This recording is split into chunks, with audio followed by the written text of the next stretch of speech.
Salut à tous, aujourd'hui on s'intéresse aux éléments.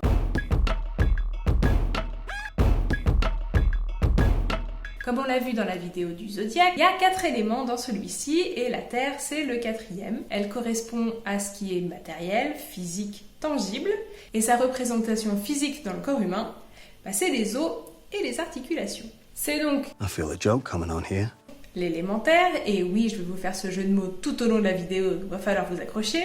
C'est la base de toute construction, mais ça peut aussi être vu comme la fin d'un cycle. En effet, si on passe du feu à l'air, puis à l'eau, et enfin à la terre dans la classification des éléments, on peut s'apercevoir qu'au fur et à mesure que l'âme s'incarne, elle devient de plus en plus dense. Prenons l'exemple du bébé dans le ventre de sa mère, sa structure va se densifier au fur et à mesure des mois. Ainsi, les signes qui forment cette équipe vont tous avoir le même lien au réel, au matériel et au physique. Le premier qui ouvre le bal, c'est le signe du taureau, et il nous amène la matrice créatrice. Avec ces deux planètes, la Lune et Vénus, le taureau arrive après le père fondateur, le bélier, et nous annonce la mère nature. Le taureau est le signe de la témérité et de la progression lente, extrêmement lié aux 5 sens, et a besoin justement de ce lien avec ses sens pour se comprendre. En effet, le lien qu'a le taureau avec la Terre et je dirais la planète elle-même, c'est la nourriture. Il est à la fois gourmand et gourmet. Il va aimer jouer avec les goûts et les couleurs, c'est un petit peu un épicurien de la vie, mais il aura vraiment cette tendance à se relier à son humanité via ses 5 sens. En revanche, cet attachement au physique peut lui donner un caractère un tantinet matérialiste, puisque justement, il aura besoin parfois d'accumuler des choses pour se savoir vivant. Avec ce besoin de toucher, de goûter, de sentir, on peut comprendre aisément que le taureau a un côté très sensuel.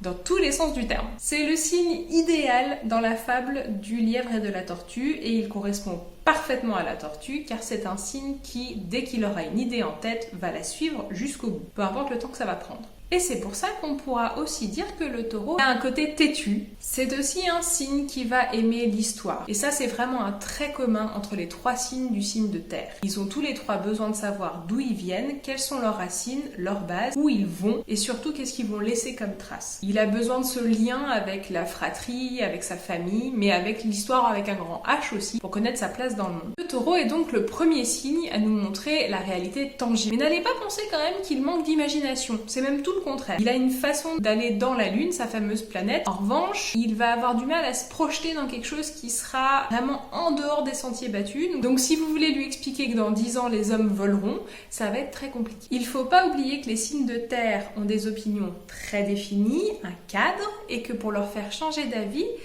faut s'y prendre à plusieurs. Ce qui ne veut pas dire qu'ils ne le font jamais. En effet, pour le taureau, la réalité qu'il voit est la réalité qui est, il n'y a pas à se poser de questions. Et à ce compte-là, son compère, la Vierge, partage totalement ce trait de personnalité avec lui.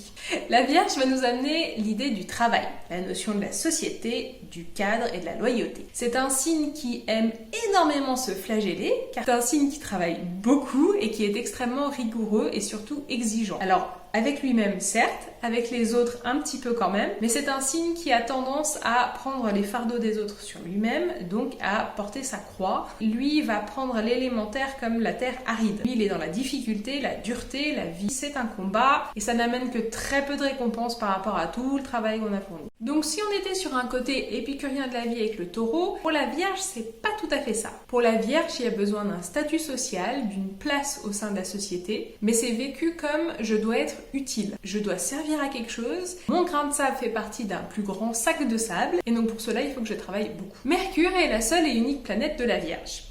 Et comme on l'a vu précédemment dans les autres vidéos, Mercure c'est la planète de la communication, mais c'est aussi la planète du mouvement. Ce faisant, la Vierge va changer d'humeur assez rapidement, ce qui va faire que la communication avec ce signe-là est un peu compliquée. La Vierge aura notamment des opinions très tranchées, voire obsessionnelles sur certains points.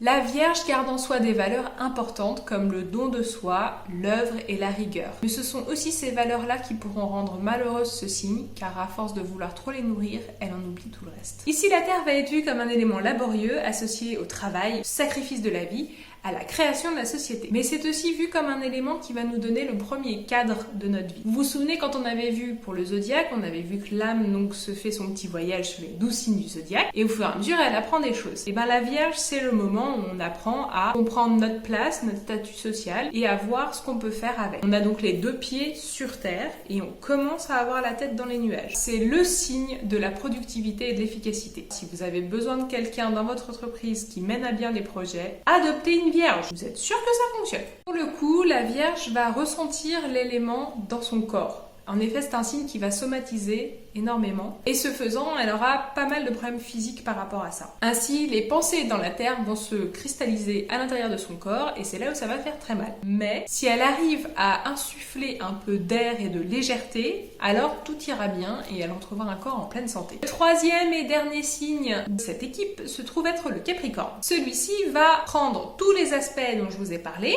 et les amplifier. Ah oui, sinon c'est pas drôle. Le Capricorne est donc matérialiste, attentif, ambitieux et travailleur. Le Capricorne a une longue vue. Il voit loin et longtemps. Il mène ses projets à bien sur plusieurs générations, mais c'est surtout un signe qui va nous amener la notion de transmutation, de transmission et de lignée. En effet, le placement du Capricorne sur le zodiaque, c'est le 10e signe, donc il reste plus que 2 signes avant la fin de la roue, et c'est un signe qui comprend que quand il va passer de l'autre côté du miroir, il va laisser quelque chose sur Terre. En tout cas, c'est ce qu'il désire, il veut laisser une trace. La façon dont lit l'élément Terre, c'est l'idée de tout est en lien avec tout. La Terre ici est poussière qui nourrit l'écosystème dans lequel il vit. Pour le Capricorne et pour les signes de Terre en général, il y a un besoin de transformer ce qui nous a été donné, faire fructifier ses acquis. On retrouve ici les notions de la Vierge d'être utile et de faire du bien autour de soi, ainsi que les notions du Taureau d'être sensible à ce qui nous entoure et de savoir qu'on fait partie d'un grand tout. Paradoxalement, le Capricorne va avoir du mal à se synchroniser dans son propre corps. En effet, il ne va pas vraiment écouter les messages qui vont lui être donnés et c'est pour ça que ça va se cristalliser lui aussi dans les articulations. La partie privilégiée du Capricorne, c'est le genou, c'est lui qui le représente dans le zodiaque du corps humain et c'est souvent que les Capricornes souffrent du genou parce qu'ils n'ont pas écouté les messages auparavant qui leur disaient de freiner un petit peu sur leur cadence infernale. S'ils réussissent en revanche à s'écouter sans se juger, chose très importante, ils vont réussir à taper dans leur intuition et ça ce sera génial parce que ça va leur donner un don phénoménal pour leur projet. Le Capricorne, comme ses deux autres compères, va donc être lié à l'histoire, alors son histoire ou l'histoire avec un grand H, dans laquelle il va pouvoir puiser à la fois une connaissance et aussi des idées, voire continuer ce qui a été commencé avant lui. Le Capricorne a tendance à pousser les valeurs Terre et des deux autres signes de manière exponentielle. En effet, aussi majestueuse soit-elle que la vision de la vie du Capricorne, si elle n'est pas tâtée à chouïa de la compréhension de la différence de l'autre, on pourra balancer sur un côté un petit peu dictatorial. Mais ça peut parfois tourner à du matriarcat ou patriarcat. Il faut beaucoup de recul et de sagesse à un Capricorne pour comprendre que l'autre a une vision différente de la vie et que c'est ok. Et surtout qu'on peut quand même fonctionner avec cette personne. En revanche, la vie serait vraiment triste sans eux puisqu'ils nous apportent un lien indéfectible entre la planète, l'humain et puis nous-mêmes. Ainsi, l'élément qui est lié à notre chère planète, puisque portant le même nom, nous amène des valeurs concrètes, physiques, réelles et tangibles par rapport à celui-ci, et nous permet une base sur laquelle on peut poser nos pieds et construire quelque chose. Quand même plutôt pratique. Les signes qui le composent, comme on l'a vu, partagent des traits communs, même s'ils personnifient chacun à leur manière cet élément-là. Et sans eux, il nous manquerait une compréhension importante de notre vie sur Terre. Et voilà, c'est fini pour aujourd'hui. Si vous avez des questions, n'oubliez pas de me les laisser en commentaire. J'y répondrai avec plaisir dans la prochaine vidéo. Et en attendant, je vous souhaite une super semaine.